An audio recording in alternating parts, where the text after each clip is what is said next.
Hello friends, नमस्कार। स्वागत है आप सभी का एजुकेशन मंत्रा में। देखिए क्या है दोस्तों, लगातार जितने भी वीडियो हमारे द्वारा डाले जाते हैं तो उनमें कहीं ना कहीं सैकड़ों कमेंट बस ये डॉक्यूमेंट्स को लेकर आते हैं।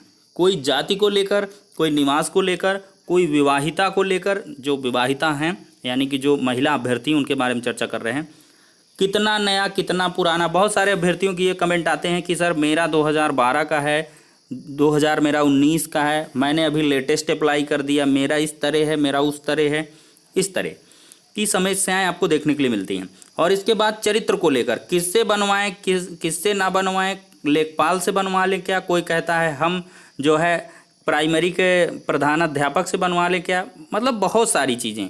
और इसके बाद फॉर्म में हल्की त्रुटियों को लेकर तो अंबार मचा है। हर एक वीडियो में सैकड़ों कमेंट आते हैं कि मैंने सीरियल नंबर में ये मिस्टेक कर दी, इसमें ये मिस्टेक कर दी, उसमें वो मिस्टेक कर दी, मैंने ये कर दिया, मैंने वो कर दिया, मैंने क्या किया कि एनए लिख दिया था, मेरे टी टीम नंबर बढ़ गए। ये इस प्रकार की बहुत सारी जो है समस्याएं हैं आपकी। और फिर शपथ पत्र को लेकर बहुत सारे लोगों के मन में कन्फ्यूजन है कि कब से बनवाएं, कहाँ से बनवाएं, कितना नया होगा, कितना पुराना होगा, कचहरी से बनेगा कि कहीं से बनेगा, कि जहाँ काउंसलिंग कराने को वहाँ से बनेगा कि हमारे घर से बनेगा। ये सारी की सारी चीज़ें। मेडिकल सर्टिफिकेट को लेकर इसी प्रकार की बहुत सारी भ्रांतियाँ हैं। और देखिए कम से कम मैंने 5 से 6 नहीं 10 वीडियो बना दिए होंगे अब तक। लाइव सेशन में सैकड़ों बार मैंने बताया है, लेकिन फिर भी क्या होता है, अभ्यर्थी कायदे से सुनता नहीं है और फिर से कन्फ्यूज हो जाता है। और इसमें ये भी चीज़ें होती हैं कि आप लोग क्या करते हैं कि यूट्यूब चैनल में कभी इसका चैनल देखते हैं, कभी उसका चैनल देखते हैं, कभी यहाँ सब्सक्राइब करते हैं, कभी वहाँ पे लाइक करते हैं, कभी यहाँ पे कमेंट करते हैं। मैंने बहुत सारी चीज़ें एनालाइज की हैं। तो इस आधार पर दोस्तों ये लास्ट है, एकदम से आज कंफर्म कर लीजिए। वीडियो लंबा जाएगा क्योंकि लाइव सेशन ही समझ लीजिए 15-20 मिनट का वीडियो होगा। जाति निवास से लेकर मैं पूरा कवर करूंगा, जितना जो है मेडिकल सर्टिफिकेट तक का और ज्वाइनिंग तक का पूरा कंफर्मेशन आपको इसमें मिल जाएगा डॉक्यूमेंट से रिलेटेड। तो चलिए सबसे पहले तो स्टार्ट करते हैं जाति और निवास को लेकर, क्योंकि इसका रायता बहुत ज़्यादा फैलता है।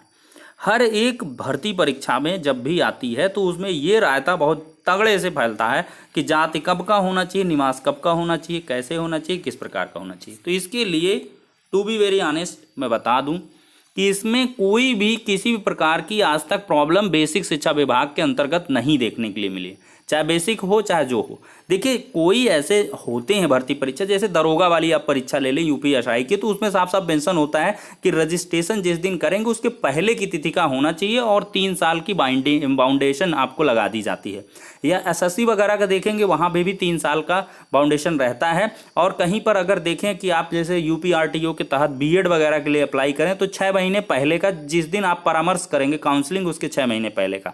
तो बहुत सारे क्या हैं कि जहाँ पर काउंसलिंग वगैरह होती है वहाँ भी इसी तरह के भ्रांतियों को खुराफात पाल करके वो काउंसलिंग वाले क्लर्क वगैरह जो भी रहते हैं वो लोग खुरपेची शुरू कर देते हैं। उनके द्वारा कहा जाता है अद्यतन चाहिए, 6 महीना पहले होना चाहिए या एकदम लेटेस्ट चाहिए। वो थोड़ा सा दिक्कत क्रिएट करते हैं, लेकिन किसी की इतना बूता नहीं है कि आपको जो है बाहर कर देगा सिर्फ इतने के तहत। आप कोर्ट चले जाएंगे एकदम से डांट पड़ेगी।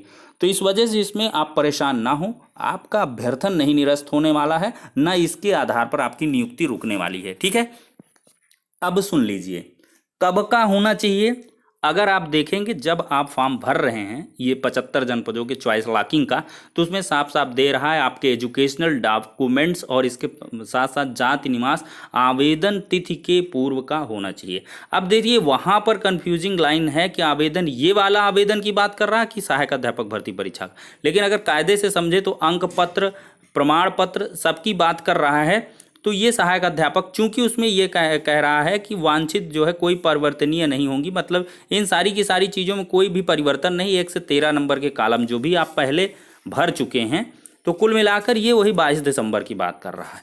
तो देखिए जिसका 22 दिसंबर 2018 के पहले का है, ठीक है, तो वो एकदम से मस्त है, कोई दिक्कत नहीं। ठीक है, उसके लिए नो प्रॉब्लम, कंडीशंस सप्लाई, ठीक है, वो एकदम से निश्चिंत रहें। और इसके बाद आप सुन लीजिए जिसका पुराना है, मान लिया 2012 का है, 14 का है, 13 का है, बहुत पहले का है, मतलब 6-6, 7-7 साल पहले का है, तो वो लोग क्या करें, आपका ऑनलाइन तो शो नहीं हो रहा होगा, लेकिन उसका मैंने एक सर्कुलर दिखाया था, वो जो है बाकायदा जारी हुआ था राजस्व विभाग से, वो आप टेलीग्राम चैनल में भी देख सकते हैं। उसमें साफ साफ कहा गया है कि जो ऑनलाइन शो नहीं हो रहे हैं board.up.nic में, तो उनका ऑफलाइन तरीके से सत्यापन कराया जाए, ठीक है। तो वो भी मान्य होंगे, लेकिन आपको रिस्क नहीं लेना है। अब 2010 का, 10 साल पहले का है, फ़ोटो वगैरह नहीं रहती हैं बहुत लोगों की, चूँकि अब अपग्रेडेड आने लगे हैं, रंगीन बढ़िया फ़ोटो फटाफट निकल के आती है। तो क्या करें कि आप नए के लिए अप्लाई कर दें। मैंने 2-3 महीना पहले से ही, जब ऑर्डर रिजर्व हुआ डिवीज़न बेंच का, तब से मैंने कहा कि आप लोग जाति निवास ये सब रेडी कर लीजिए, क्योंकि ऑर्डर आएगा फटाफट भर्ती दौड़ेगी। आज भी वीडियो देख सकते हैं 3-4 महीना पहले का। जो लोग रेगुलर सब्सक्राइबर हैं तो वो समझ रहे होंगे इन चीज़ों को, लेकिन बहुत सारे लोगों ने सीरियसली नहीं लिया था। वो सोचे थे अभी और भर्ती फंसेगी, ये होगा वो होगा, ठीक है। तो कुल मिलाकर आप अगर नया बनवा लिए हैं तो आवेदन करने से पहले अभी भी टाइम है, तो आप लोग अभी भी अप्लाई कर दीजिए। लेटेस्ट रहेगा तो नो प्रॉब्लम, सो फार सो गुड रहेगा। तो मैं ये कहता हूँ कि कहीं भी आपको टेंशन लेना ना चाहिए, उसके लिए आप एक ऑप्शन तैयार करके रखिए। पहले का है तो उसको रखिए, एक नया अप्लाई कर दीजिए। लॉकडाउन में नहीं बन पा रहा तो कोई दिक्कत नहीं, छोड़ दीजिए। भाई कुछ चीज़ें ऐसी हैं जिनके आधार पर आप माथा भी पीटेंगे तो वो पॉसिबल नहीं है। अगर नहीं बन पा रहा तो नो प्रॉब्लम, पिछले वाले से ही काम चलेगा। काउंसलिंग में बाकायदा उसी को दे दीजिएगा, ठीक है। तो जाति निवास से रिगार्डिंग प्रॉब्लम जो है सॉर्ट आउट हो गई है। अब क्या है, विवाहिता के केस में बहुत ज़्यादा दिक्कतें देखने के लिए मिलती हैं।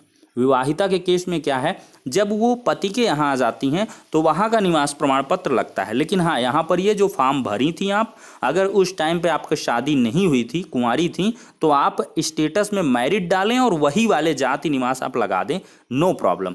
आप अगर जो है देखेंगी तो जो कंडीशन है अप्लाई करने की, उस टाइम पे आपके डॉक्यूमेंट्स होने चाहिए। तो जो डॉक्यूमेंट्स उस टाइम पे थे उसको आप सबमिट कर रही हैं, नो प्रॉब्लम। लेकिन अपनी आइडेंटिटी आप नहीं हाइड कर सकती हैं कि मैं विवाहिता नहीं हूँ। मतलब विवाहिता आप मैरिड कर दीजिए, 10 रुपये का हलफनामा। देखिए, विवाहिता इसलिए रहता है कि किसी के एक से अधिक जीवित पति या पत्नियाँ नहीं हैं, जिससे बाद में कोई अगर बात आती है रोजगार भत्ते, मैं नहीं कहता खुदा न खास्ता ऐसा हो, मान लिया किसी का डिस्प्यूट हो गया, किसी से मतलब तलाकशुदा का कोई कंडीशन आती है, तो फिर आपको रोज़गार भत्ता उनको देना पड़ता है, मतलब खान पीन के लिए जीवन भत्ता।